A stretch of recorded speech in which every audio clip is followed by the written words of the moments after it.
बिस्मिल्लाहिर्रहमानिर्रहीम। इक़रा बिस्मि रब्बिकल्लज़ी खलक़ व रब्बि ज़िदनी इल्मा। प्यारे साथियों, हस्बे वादा अपना पहला लेक्चर बिजली क्या है के साथ हाजिर हूँ। उम्मीद करता हूँ कि आप भी सीखने के साथ साथ मेरी कुछ अजीबोगरीब बातें मतलब जैसे मिसालें और कहानियाँ वगैरह बर्दाश्त करेंगे। जो मैं इन सूखे सड़े लेक्चर्स जो हैं इनमें चाशनी थोड़ी लज्जत पैदा करने के लिए, रौनक पैदा करने के लिए भी बयान करूँगा, मगर याद रखें मेरी बातें पहले चंद लेक्चर्स में थोड़ी अजीब लगेंगी, मगर बाद में आने वाले लेक्चर्स के साथ साथ वो आपकी ज़िंदगी के हज़ारों सवालों के जवाब भी इंशाल्लाह दे जाएगी। दोस्तों, आप माशाल्लाह सारे बड़े ज़हीन हैं, मगर मेरे लेक्चर जो है ना, ये सुनने के लिए बराए मेहरबानी अपना जो जहन से जो पिछला सीखा हुआ या पढ़ा हुआ इल्म है ना, वो बराए मेहरबानी सिर्फ आधे घंटे के लिए साइड पे रख के मासूम बच्चे बन जाएं। बिल्कुल उन मासूम बच्चों की तरह जो अपने बुजुर्गों से कहानियां जब सुनते थे बचपन में, तो उन कहानियों को सिर्फ सुनते नहीं थे बल्कि उन कहानियों को जी लेते थे। वो कहानियां सच्ची होती थी या झूठी, ये एक अलहदा मसला है, मगर एक बात कन्फर्म है कि वो कहानियां उम्र भर के लिए जहन में महफूज हो जाया करती थी। मैं कोशिश करूंगा कि आपको जो भी इल्म सिखाऊं, जो भी सिखाऊं, आपने ये नहीं समझना कि ये बड़ी अजीब सी बातें हैं, ये हम क्या सुन रहे हैं, ये हमारा इल्म तो ये कहता है। बस आपने बस सुनते जाना है, इंशाल्लाह आपको फ़ायदा ही होगा अल्लाह के फजल से। तो आज के हमारे लेक्चर का सब टाइटल है कायनात। खुदा की वो कायनात जिसका इंसान सिर्फ तसव्वुर ही कर सकता है, जिसका मालिक अकेला हमारा रब अल्लाह है, जो इसका बेताज बादशाह है। ये कायनात इतनी बड़ी है कि इंसान के तखय्युल में भी शायद नहीं आ सकती।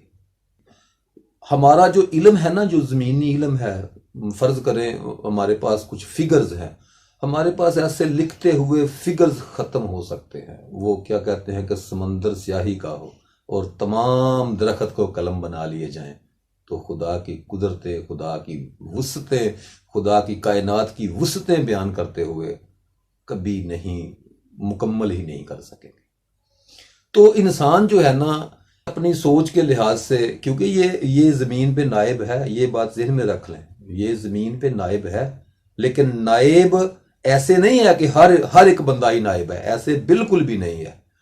वो बंदा नायब है जो उस खुदा के तमाम अहकामात की पैरवी करता है। दूसरा बंदा बिल्कुल भी नायब नहीं है। ये अपनी बात ज़हन में बिठा लें, बिल्कुल भी तमाम इंसान बराबर नहीं होते। इल्म वाला और बगैर इल्म के कभी भी बराबर नहीं हो पाते। तो कायनात जो है ना, वो बहुत बड़ी है। तो इस कायनात को समझने के लिए इंसान जो है ना, जो समझदार, जो समझना चाहते हैं, उन्होंने इसे ना 4 हिस्सों में तकसीम कर लिया। इन जो भी देखा अपनी ज़िंदगी में, जहां तक गए, कोई चांद पे गया, कोई मरीख पे गया, कोई नहीं गया, वो एक अलहदा मसला है। जहां तक गए और जो कुछ देखा, ज़मीन पे जो कुछ देखा, उन्होंने इसे मुख्तलिफ हालतों में देखा, लेकिन उन तमाम हालतों को मिला के उन्होंने उसका एक नाम रख दिया, मादा, मैटर। उन्होंने कहा इसमें अब कैलकुलेशन बिल्कुल नहीं है, कैलकुलेशन अपने ज़हन से निकाल दें, कोई कैलकुलेटर, कोई पेंसिल वगैरह, नोट्स वगैरह रखने की ज़रूरत नहीं है। बस लेक्चर्स को सुनते जाइए। ये कहानी है, कहानियां सुननी है आपने, समझ ले मैं आपका बुजुर्ग हूं, कहानियां सुना रहा हूं। तो इंसान जो है ना, हजरत इंसान जो है, इसने सोचने की कोशिश की खुदा की कायनात को। चांद देखे, सितारे देखे, आसमान देखे, ऊपर उड़ने की कोशिश की, समुद्रों में उतरने की कोशिश की, ज़मीन को तोड़ने की, ज़मीन में फिरे, चीज़ें मुख्तलिफ देखी। तो जो कुछ देखा उन्होंने इस मजमूए का नाम मैटर रख दी, मादा। मादा मादा की सादी सी तारीफ ये है कि कायनात में जो भी चीज़ वज़न या हुजम रखती हो, वो तमाम अशिया मादा है। फिर मादे को 3 मुमकिना हालतों में तकसीम कर दिया गया। उसे पहचान की खातर 3 मुमकिन हालतों में तकसीम कर दिया गया और उन हालतों का नाम रखा ठोस, माया और गैस। 3 हालतों में इसे तकसीम कर दिया गया। इनके नाम जो है ना वो मुख्तलिफ जमानों में इनके नाम मुख्तलिफ हो सकते हैं। यहां तक तो ठीक था कि मादे को समझने के लिए इसे 3 हालतों में तकसीम कर दिया गया, मगर ये इस सवाल का जवाब नहीं था कि मादे की ये तमाम हालतें वजूद में कैसे आई, इनका बेस मटेरियल क्या है, ये किस चीज से मिलके बनी। क्योंकि उन्होंने मादे को मुख्तलिफ हालतों में देखा, ठोस को देखा, ठोस में कई चीजें थी, वो मुख्तलिफ किस्म का बिहेवियर करती थी, मुख्तलिफ किस्म के मतलब फर्ज करें कोई सख्त चीज को देखा, कपड़ा भी ठोस था, उसको देखा, उसकी हालत और थी, और चीजों हर एक के कलर मुख्तलिफ, सिस्टम वजन के मुख्तलिफ, उनकी डेंसिटी मुख्तलिफ, हर चीज को उन्होंने देखा। तो उन्होंने कहा कि ये सारी हालतें जो भी हैं ये वजूद में कैसे आई हैं, इनका बेस मटेरियल क्या है। तो उन्होंने इसकी बेस मटेरियल जो है ना, इन सवालों के जवाब जो थे ना, जो उनके पास ये सवाल इकट्ठे हो गए, इन सवालों के जवाब में जो वक़्त के फलसफी थे ना, उन्होंने ये ख्याल पेश किया, ये ख्याल था महज कि मादा बेसिक 4 चीजों से बना हुआ है, 4 चीजें इसकी बेस है, उनको मुख्तलिफ तरीके से मिलाने से मुख्तलिफ किस्म की अशिया बन जाती हैं। हवा भी बन जाती है, माया हालत भी बन जाती है, ठोस हालत भी बन जाती है, ठोस में हजारों शक्लें हैं वो भी बन जाती हैं, जो बनाना चाहो। इन चारों चीजों, ये जो 4 चीजें बेसिक है, इन बेसिक चीजों को मिलाओगे तो कोई भी हालत मादे की बन जाएगी। ये उनका ख्याल था, उनको बनाना नहीं आया, लेकिन उन्होंने ख्याल पेश किया। तो याद रखें, ये सारी थ्योरीज जो है ये ख्याल पे मबनी होती है, ये कहानियां ही होती हैं, इसलिए मैं आपको कहानी सुना रहा हूं। तो उन्होंने कहा कि ये जो मादे की तीनों हालतें हैं ना, ये बेसिकली 4 चीजें ऐसी हैं जो बेसिक, इनकी बेसिक हैं। वो 4 चीजें मिलाने से मादे की कोई भी शक्ल बनाई जा सकती है। ये उस वक़्त के फलसफियों का ख्याल था। तो क्या वो 4 चीजें कौन सी थी? वो फलसफा था कि आग, पानी,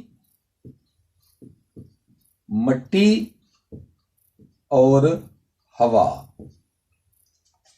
ये वो कहते थे कि ये जो 4 चीजें हैं ना, इनको मिलाने से ही मुख्तलिफ किस्म मादे की याद ये खालस हालत में दस्तयाब हैं, तो या इनको मिलाने से, इनका मिलाप करवाने से कोई ना कोई चीज, जो भी चीज कायनात में मौजूद है वो सब कुछ बन सकता है।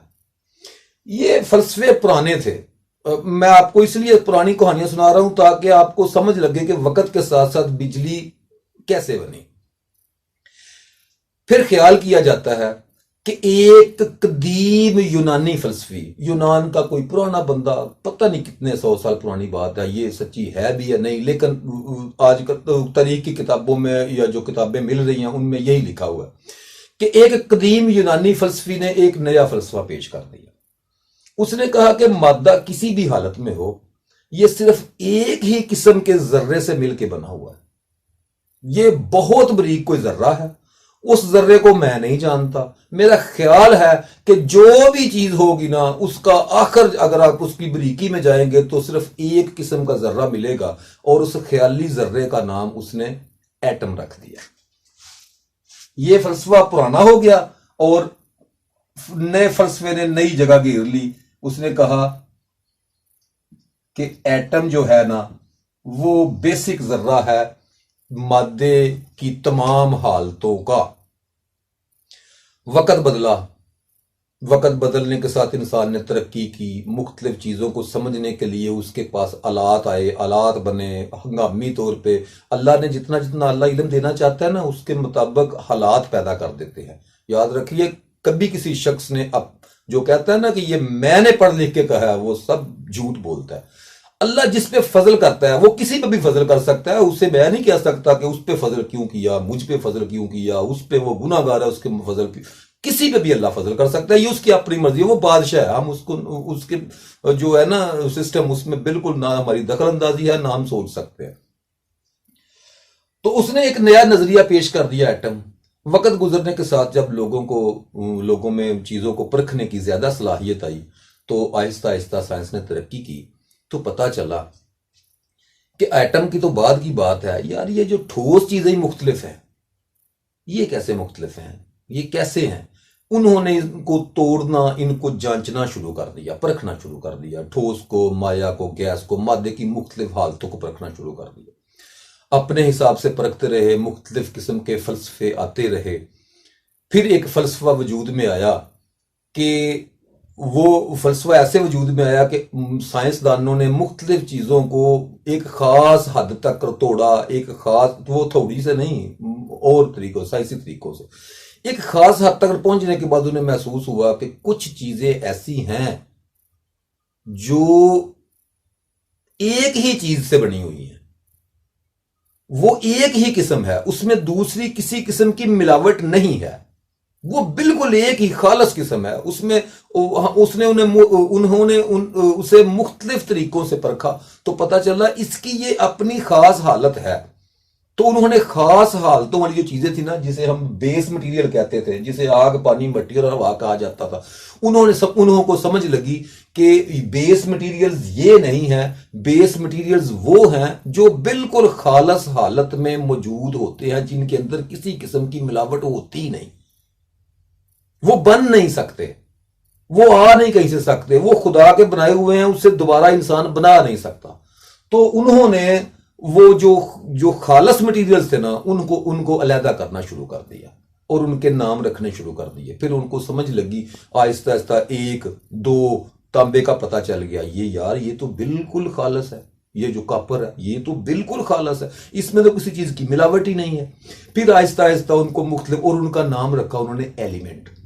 उसे कहा जाता है एलिमेंट, कि कितने एलिमेंट हैं, बेस मटेरियल को एलिमेंट कहा जाता है। तो उन्होंने इस बेस मटेरियल को समझना शुरू किया, तो पता चला कि बहुत सी चीजें हैं जो खालस हालत में मौजूद है और उनमें किसी किस्म का बिल्कुल भी दूसरा कोई जर्रा उनमें शामिल नहीं होता।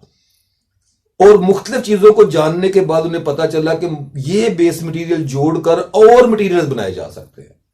तो जो चीजें मटेरियल जोड़कर बनती थी उन्हें कहा गया मुरक्कब, और जो चीजें खालस उस एक ही मटेरियल में थी उन्हें कहा गया एलिमेंट, अंसर। ठीक हो गया जी।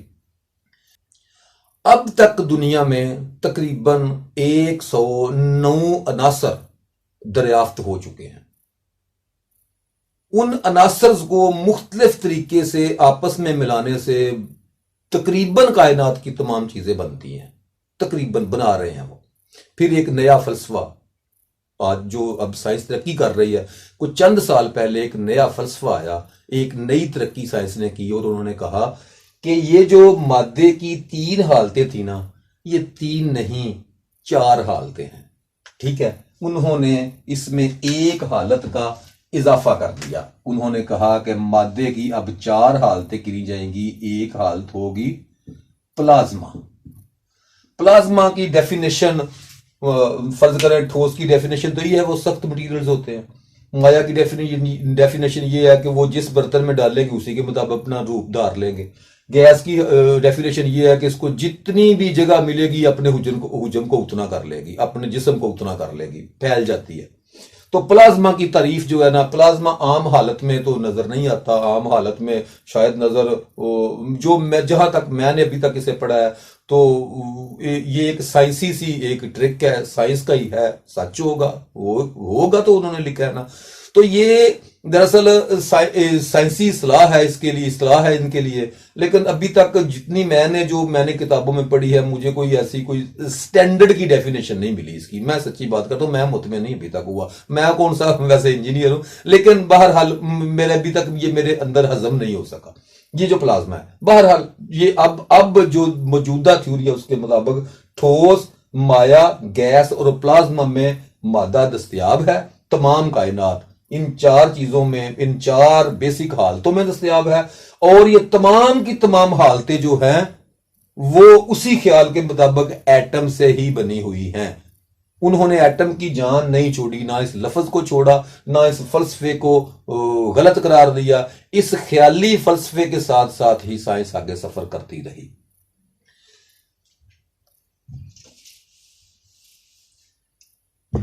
फिर उन्होंने ये जो मुख्तलिफ किस्म के उन्होंने एलिमेंट्स दरियाफ्त किए, इनकी तादाद तकरीबन 92,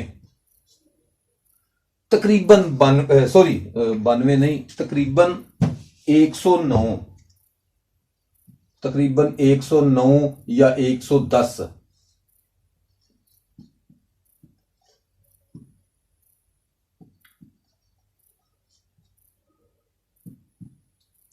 तकरीबन इस वक्त दुनिया में तकरीबन 109 या 10 एलिमेंट दरियाफ्त हो चुके हैं। और कुछ एलिमेंट्स वही साइंस ने अपनी थ्योरी, अपने साइंसदानों ने लड़ाई कि हम भी कोई एलिमेंट बनाते हैं, कोई एलिमेंट डिजाइन करते हैं। तो उन्होंने एलिमेंट को डिजाइन किया, जो जिन एलिमेंट्स को उन्होंने डिजाइन किया, कमाल यह है कि वो तब तक उसी माहौल में रहे जो माहौल लेबॉर्ट्री का होता है। लेबॉर्ट्री के अंदर ही उन्हें तैयार किया, गैसें कुछ तैयार की, वो जब उनको आम हालात में लेके आया जाता है तो वो एलिमेंट वो रहते ही नहीं, खत्म हो जाता है। तो एलिमेंट जो बेसिक हैं वो तकरीबन 109 या 10 हैं। ये मुख्तलिफ बिहेवियर पेश करते हैं। ये बिहेवियर इनका क्या होता है, इनकी डेंसिटी मुख्तलिफ होती है। मतलब कोई 1 किलो का होगा तो उसका हुजम छोटा सा होगा, कोई 1 किलो का होगा तो उसका हुजम बड़ा होगा। हुजम और वजन, ये दो चीजें उसकी डेंसिटी को तय करती हैं। ठीक हो गया। उसके बाद फिर साइंस इससे आगे पहुंची। साइंसदानों ने एक वक्त आया, तकरीबन आज से 200 साल पहले की बात है, कि 200 साल, तकरीबन 150-200 साल हो गए, कि साइंसदानों ने यह मालूम किया, इस ख्याली थ्योरी के आगे और ख्याल पेश कर दिए, और उन ख्यालों को अपने अंदाज से उनको डिफाइन भी कर दिया। और फिर वो उसे इतनी दूर उस थ्योरी को ले गए कि उस थ्योरी के जवाब में आम हमारे जैसे बंदों की आवाज, तो जैसे वो नगार खाने में तोती की आवाज होती है, वो बन गई। हम तो कहें भी ये थ्योरी दुरुस्त नहीं है, इसमें 50 खामियां हैं, लेकिन कोई नहीं मानेगा। और ये कहने से शायद हो सकता है दुनिया नाराज भी हो जाए, लेकिन हम इसलिए नहीं कहते कि हमारे पास और कोई थ्योरी है ही नहीं। इसीलिए अब तक साइंसदानों ने ये दरियाफ्त किया कि ये एटम ही बेसिक जो है ना, ये एटम ही नहीं है। मतलब बेसिक एटम जर्रा बेसिक नहीं है। उन्होंने इस एटम, जो एटम था ना, इससे आगे भी जर्रात दरियाफ्त कर लिए। ठीक हो गया। उस पे मैं एक तफसीली लेक्चर इंशाल्लाह दूंगा, वो एटम का लेक्चर जब आएगा। अभी तक आप यहां तक, अब यहां तक जो पहुंचे तो साइंसदानों ये जो थे ना, जहां ठोस माया और गैस प्लाज्मा और एटम तक, एटम तो एक पुरानी थ्योरी थी, खैर ये भी पुरानी थ्योरी थी। अब नई थ्योरी में सिर्फ एक प्लाज्मा ही ऐड हुआ है। तो साइंसदान जब इन एलिमेंट्स को ढूंढ रहे थे ना, तो उन्हें कैसे पता चला ये एलिमेंट्स मुख्तलिफ आपस में मिले हुए कैसे हैं। फिर उन्होंने ख्याल जाहिर किया कि ये जो हम मुख्तलिफ किस्म के, फर्ज करें मैं थोड़ा सा तांबा लेता हूं, उसमें थोड़ी सी चांदी डाल देता हूं, गर्म करके दोनों को पिघला के, तो वो आपस में वो एक दूसरे को दफा तो नहीं करते, निकाल के बाहर तो नहीं तांबा उसे फेंकता, उसको अपने अंदर समो लेता है। तो उसकी कुछ हालत भी बदल जाती है, वो थोड़ा वाइट मटीरियल बन जाता है, उसके डेंसिटी में फर्क भी आ जाता है, उसका हुजम वजन के लिहाज से और हो जाता है, और उसमें कुछ मुख्तलिफ किस्म की तब्दीलियां भी आती हैं। तो उन्होंने समझा कि यार ये इसको तोड़ के फिर इसको अलहदा करें तो क्या होगा। तो उसको अलहदा किया तो पता चला फिर तांबा अलहदा हो गया, चांदी अलहदा हो गई। मुख्तलिफ तरीकों से इंसान को तरीके आ गए, मुख्तलिफ धातों को अलहदा करने के, मुख्तलिफ धातों को आपस में मिलाने के इंसान को तरीके आ गए। तो तरीके आने के बाद उसे समझ लगी कि ये जो 109 एलिमेंट हैं, इन्हें ही मुख्तलिफ तरीके से मिला के सारा निज़ाम चलता है, और हर एलिमेंट की क्वालिटी दूसरे एलिमेंट से अलहदा है। हर एलिमेंट की पहचान ये है कि वो दूसरे किसी एलिमेंट के साथ बिल्कुल भी मैच नहीं करता। मतलब हम कहें ना कि एक एलिमेंट जो है ना, वो उसमें फर्ज करें उन्होंने एक थ्योरी दी, वो जो एटम, इलेक्ट्रॉन, प्रोटॉन वगैरह की, जो बाद में मैं पढ़ाऊंगा आपको। तो ये नहीं मुमकिन हो सकता कि एक में अगर इतने इलेक्ट्रॉन मौजूद हैं तो उतने ही इलेक्ट्रॉन दूसरे में होंगे, नहीं, ये मुमकिन नहीं है। एक जैसा अगर उनके जो एटम के दरमियान, एटम तो एक जैसी शक्ल के एक जैसे होते हैं, लेकिन उन एटम के अंदर जो पावर्स होती हैं वो मुख्तलिफ होती हैं। अब जो मुख्तलिफ पावर्स के एटम्स हैं, वो हर एक एलिमेंट की पावर्स मुख्तलिफ किस्म की है। ठीक है जी। लिहाजा एक एलिमेंट दूसरे एलिमेंट की जगह नहीं ले पाएगा, ना ले सकता है। ठीक है। तो एलिमेंट दरियाफ्त हो गए, और ये थ्योरी यहां तक पहुंच गई कि एलिमेंट जो हैं, जो 192 तकरीबन 9 किस्म के जो बेसिक एलिमेंट्स हैं, इन्हीं से मिलकर मादे की चारों हालतें वजूद में आती हैं: ठोस, माया, गैस और प्लाज्मा। और डेंसिटी मालूम करने के लिए जो एक एक कहानी है, मुझे मेरे उस्ताद ने सुनाई थी। वो कहानी जो है ना, वो मुझे ऐसे याद हो गई कि मुझे भी जिंदगी में, मेरी नज़र में शायद डेंसिटी इतना आला कोई ऐसी सिस्टम नहीं था, कभी मैं सोच भी नहीं सकता था। लेकिन जब मुझे डेंसिटी की जो है ना एहसास हुआ कि मुख्तलिफ एलिमेंट्स मुख्तलिफ कैसे हो सकते हैं, इनका जवाब मुझे एक कहानी ने दिया। वो कहानी मैं आपको किसी अलहदा वीडियो में अनकरीब वो वीडियो अपलोड करूंगा। शायद हो सकता है उसकी मैं उसका नाम ही कोई ऐसे इस तरह से रखूं कि डेंसिटी की कहानी, या ऐसे कोई नाम रखूं। अनकरीब में वो वीडियो अपलोड करूंगा।